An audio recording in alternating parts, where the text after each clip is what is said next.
You'll hear it being recorded. Good afternoon, I guess it is, in your neck of the woods, Paul. Hello. I really appreciate being able to speak with you at this time.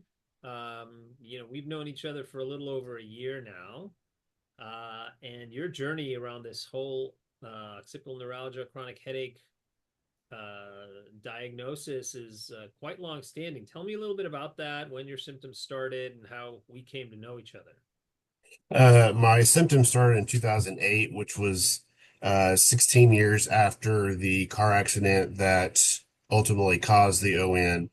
And it was just with nightly pain, uh, headaches during the day, neck would tense up, hit my eyes, unsure what it was. But that was in 2008, and I wasn't diagnosed until 2012. So that was every night. 3 hours of sleep a night. Ice helped, but not for long.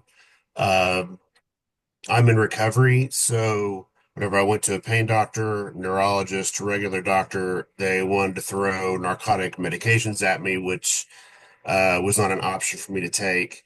They tried physical therapy. They put me on gabapentin, which was horrible. I dispatched full time, and it caused bad brain fog and weight gain.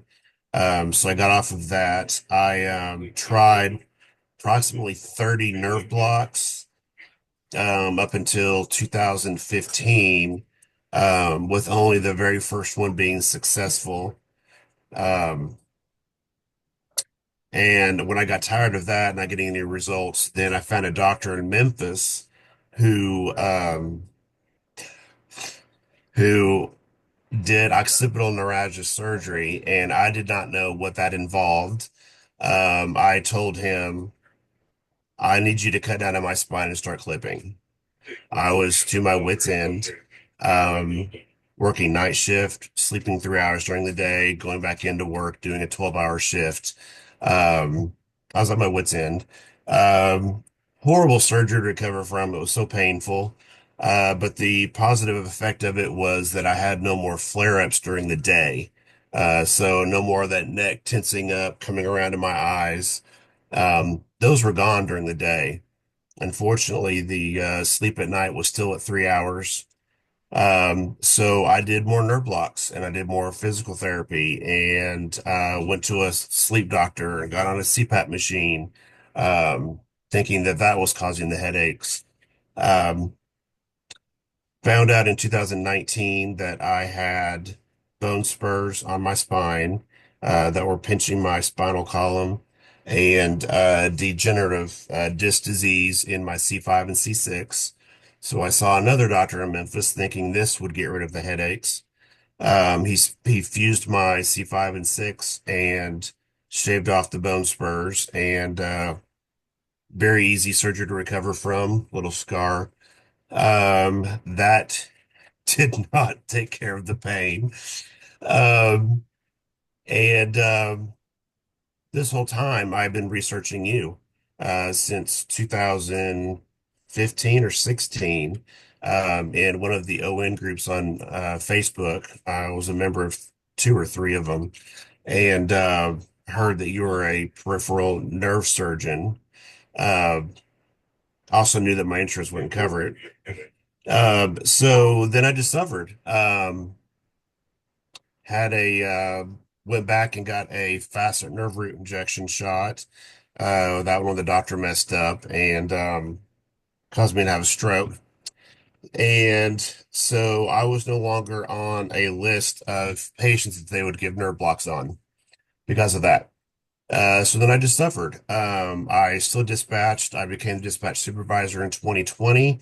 I was dispatching full time. I was administrator full time and getting 3 hours of sleep a night. Um, and I couldn't maintain it.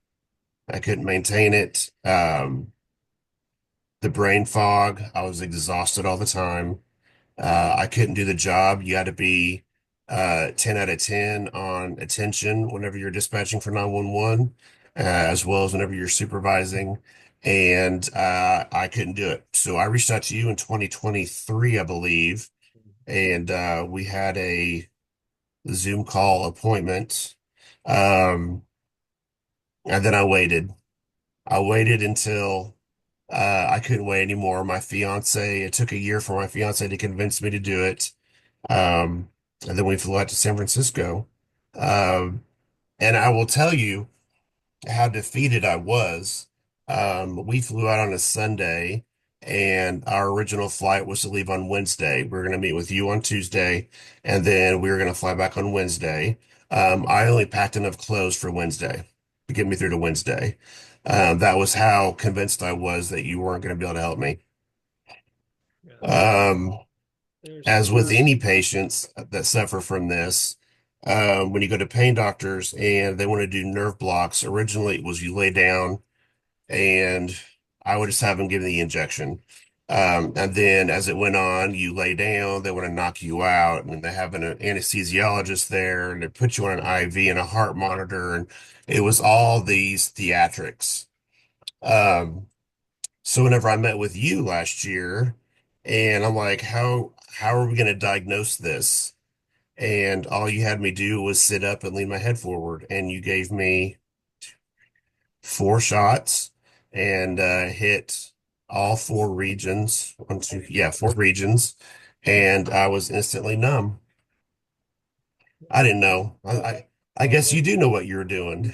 I appreciate that. I mean, wow, what a story. And I think there's really just so much to unpack there. I think a couple of things that really strike me, obviously, is the degree to which people suffer. And then not only that, but the average amount of time that people suffer. And there's actually published data on this now, where from the onset of symptoms till the time people are in front of a peripheral nerve surgeon, even with a diagnosis of occipital neuralgia, which you've had for over a decade, but the average time from symptom onset till people recognize it's a peripheral nerve operation that can do, really good for this kind of thing is 19 years. And yours is, quote unquote, only 16 years.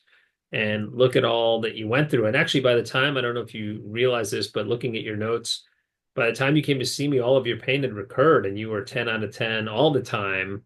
It may have been more noticeable at night, which is what was keeping you up or preventing you from sleeping, but obviously impacting your work and a lot of medication that led to some uh, potential overuse as it does for most people. But at the end of the day, like you said, we recognized that it was actually six nerves in the back of your head, so three on each side. Yep, there you Um, go. yeah, and Three. I was thinking so 3 incisions. I was. yeah, no, I mean, it's it's not easy to figure it out, but yeah, that's what we determined. And a year ago today, we actually did your operation.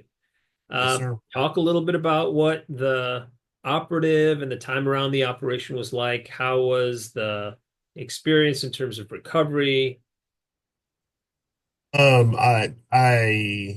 You gave me hope. Um, being able to numb the nerves. I wished at that point you just could have went in and just killed him at that point. Um, going in for surgery, I was hopeful, and I haven't experienced hope since probably since my first nerve block in 2012. Um, but I was excited.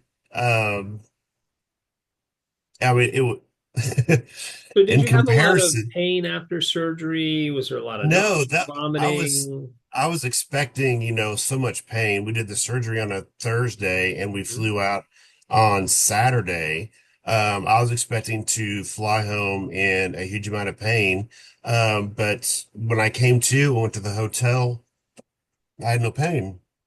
And I know you gave me a nerve block or something to help block the pain. Um, but I had no pain recovering. I had tightness on my neck, Mhm. but I had zero pain, and I thought there's no way this worked. But I went back to the hotel, I went to sleep, and I woke up and I didn't have any pain, and I thought, huh. So then I went back to sleep again, laying on my head, and I still didn't have any pain, and I thought, I think he did it. I think he did it. And I was in disbelief all the way because I was in San Francisco for a week. I was in disbelief until my fiance and I got back to the Memphis airport that Saturday night, and I got on the bus to take us to our parking spot. And as soon as I got on the bus, I burst into tears. And he was like, "What's wrong?" And I'm like, "I honestly didn't expect this to happen like this." Um, it was a hell of a week. We had a great time in San Francisco, but you took care of my ON, and I'm still in disbelief. First thing my mom does whenever she calls me is, "How's your headaches?" I'm like, still not happening, Mom." Amazing. So yeah, let's talk about that. Let's cut to the chase. Here we are a year to the day. hmm Is that where you're at? Still no ON pain or Yeah, still no ON pain. I was telling my fiance the other day, I said, I had such a good trip out to San Francisco. I would like to go back, this time just as a visitor and not as a patient, needing surgery. Yeah, I mean, I'm sleeping at night. I've transitioned from dispatching to dispatch supervisor. I'm getting married next month. Um, congratulations. That's thank awesome. you. I've got my cognitive abilities back. I'm not so drugged up all the time and foggy. Yeah, I've reclaimed my life. That's great. Hey, I couldn't have said it any better myself. And I know this is a very personal, obviously very meaningful, and sometimes very emotional journey. So I want to say thank you for sharing your experience with us. And we, as you know, always remain available if anything comes up. Okay. And please keep us updated with how well you're doing. We love to hear occasionally from patients saying, "Hey, I'm skiing. I'm back on the U.S. Olympic ski team. I'm, You won't find me doing there, but whatever." yes. Yeah. But we love to hear those stories. So thanks again, Paul, and have a great weekend and the rest of your day. All right. Thank you. Cheers. All right. So hold on one second.